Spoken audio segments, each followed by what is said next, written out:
Dream big, that's what we're told. It's a lesson Connor Knighton tells us the folks in one town have taken to heart. The sign on the outskirts of Casey, Illinois claims that 3,000 people live here. It's being generous. The latest estimates are actually closer to 2,700. But the population is about the only thing in Casey that's smaller than you'd expect it to be. Casey is home to the world's largest rocking chair, and the world's largest pitchfork, and the world's largest golf tee. From the largest mailbox in the world, you can look out on a main street that could be in any American small town. Jim Boland has lived here all his life. When some of Casey's small business began closing down, he told Knighton, "It was heartbreaking, because when you grow up in a small community, I mean, you know everybody, so you see a town just kind of slowly dying off. The factories that once employed workers here have closed or moved away. They packed up and left for bigger cities, leaving locals like Boland trying to figure out how to revive the tiny town he loves." Small towns,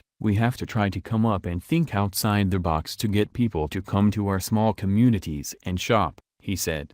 It all started with the world's largest wind chime, erected in 2011 to drive tourists to his wife's cafe. The wind chime, when I first built it, I said, "That's my fishing lure." We cast it out to the interstate and try to reel people into our little small town here to see what we got. And yes, they're catching fish. Boland's experiment was such a success, he went on a giant building spree. His family owns a pipeline business, so he had easy access to the raw materials. He was a man on a mission. Yeah, because at this point I'm thinking, okay, what can we do for our town? So I'm looking at different businesses and trying to find something that would correlate with their business. So, free of charge, he gave the candy shop up the street a whimsical pair of the world's largest wooden shoes. Knighton asked the store's owner Dave Libano, "And so do people come in just to see the shoes?" "Yes," he replied, "and then they find out it's in a candy store, so it helps me as well." Boland built a set of knitting needles to attract visitors to Jeanette Huizinga's yarn shop. She said it's a challenge to stay in business in a small town,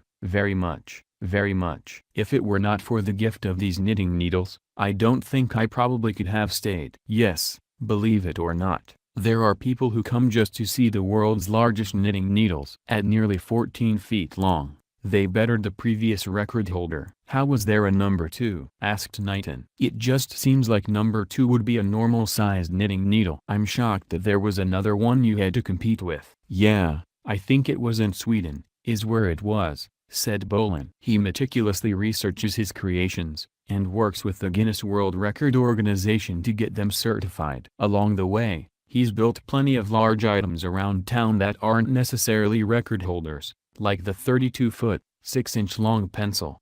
"So this isn't even world's largest? This is just big?" asked Knighton. "Yeah," Boland replied. "It's just a big pencil." The collection of giant objects has put Casey, halfway between St. Louis and Indianapolis, on the map. From the rocking chair, you can see the license plates of all the cars that stop by, arriving from as far as California and Texas. And all these cars have given lifelong resident Jimmy Wilson a sight he thought he'd never see in Casey, a traffic jam. "Oh my gosh," Wilson said. "And we have road rage now, 'cause we have all these people coming to town and they're going so slow and gawking around, that people get upset." "That's the kind of problem this town wants to have." "I'm telling ya.